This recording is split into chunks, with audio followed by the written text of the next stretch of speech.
वो निजी मामला उनका है, कौन किस कारण से इस्तीफा देता है। लेकिन इतने कहूंगा कि जो देश में लोकतंत्र है, जो संसद से कानून पारित हो जाता है वो जनता के हितों के लिए होता है। जब तक वो लागू न हो, लागू होने के बाद अगर उसमें कुछ खामियां होती हैं फिर उस पर पुनर्विचार किया जाता है। ये पहले कैसे कह दिया जाएगा इससे नुकसान होगा, ये तो गलत है। इसके मतलब नुकसान किया जा रहा था।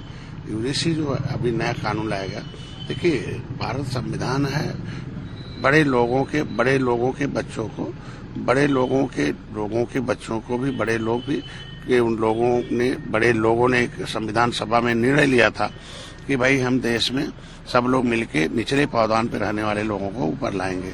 लेकिन कुछ भेदभाव होते थे और जो रिपोर्ट के अनुसार भेदभाव बढ़ गए थे, ओबीसी के ऊपर भी हो रहा था। तो रिपोर्ट देखो, कमीशन के रिपोर्ट के आधार पर है। अगर कमीशन ने रिपोर्ट दिया कि 10% अपर कास्ट को भी मिलना चाहिए, तो 10% अपर कास्ट को दिया, किसी ने विरोध नहीं किया। भाई महिलाओं को मिलना चाहिए, महिलाओं को दिया गया, आरक्षण दिया।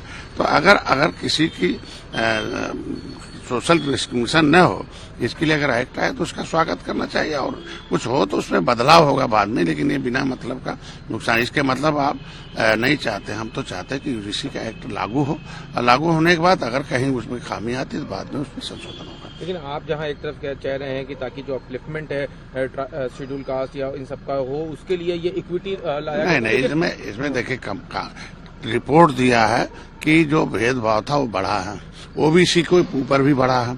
तो रिपोर्ट के आधार पर न वो कानून लाया गया है, ये सुप्रीम कोर्ट के निर्देशन का है। तो ये देश में विधायिका, कार्यपालिका, न्यायपालिका और मीडिया, ये चारों जब एक साथ चलते हैं तब जाके इसका, तो सुप्रीम कोर्ट के आधार पर है, कमेटी बनी, कमेटी की रिपोर्ट के आधार पर एक्ट आया है। अधिकारी इस्तीफा दे रहे हैं, कह रहे हैं मुझे डीएम का बंदा बनाया, लखनऊ से फोन आया कि पंडित के साथ।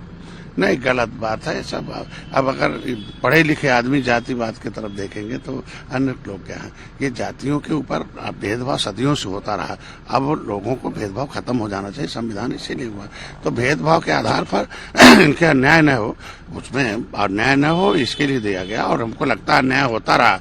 इसके मतलब कोई बलात्कार रोकने के लिए कानून बना है, तो अगर लोग कहते हैं कि नहीं कानून गलत है, तो इसका मतलब लोग चाहते इस गलत कहते हैं कि नहीं इनके ऊपर ऐसा हो रहा, तो ये ठीक नहीं है। हम कहते हैं यूजीसी एक्ट को लागू होना चाहिए, मैं उसका समर्थन करता हूँ। सर, बीजेपी के भी कुछ नेताओं ने लेकिन इस्तीफा दिया है इन सबके बीच में। अरे वो उनका निजी मामला, ये सब लोग है, कुछ लोग आपस में, देखिए ये सब नॉन पॉलिटिकल लोग हैं, ये राजनीतिक फैसला है। यूजीसी एक्ट है, राजनीति हमेशा सभी लोगों को राजा बनाने की, सभी लोगों को सम्मान, सुरक्षा, समृद्धि के लिए काम करती है। तो सम्मान बरकरार रहे इसलिए कानून लाया जा रहा है। कानून से देश चलता है और कानून से ही लोग डरते हैं, कानून से लोग सम्मान देते हैं। नहीं तो फिर पहले क्या था, अगर देश में संविधान लाने क्या जरूरत पड़ा, आखिर अंग्रेजों मुगलों को भगाने क्या जरूरत पड़ा।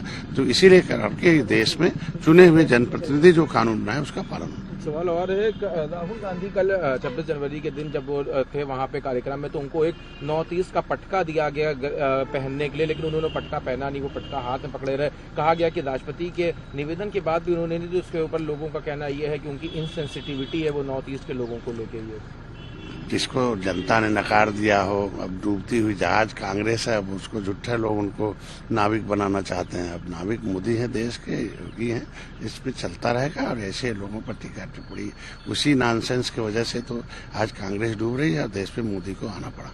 काफी सवाल है, उत्तराखंड में अभी कई धामों पे जहां पे गैर हिंदुओं की एंट्री को बैन किया गया है, अब केदारनाथ, बद्रीनाथ को भी लेके विचार होगा। अब आतंकवाद रोकने के लिए और इस तरीके का जो भेदभाव जो जिस तरीके से होता है, तो शासन प्रशासन को काम करना ही पड़ता है कि किसी तरीके से सम्मान, सुरक्षा, समृद्धि मेंटेन रहे।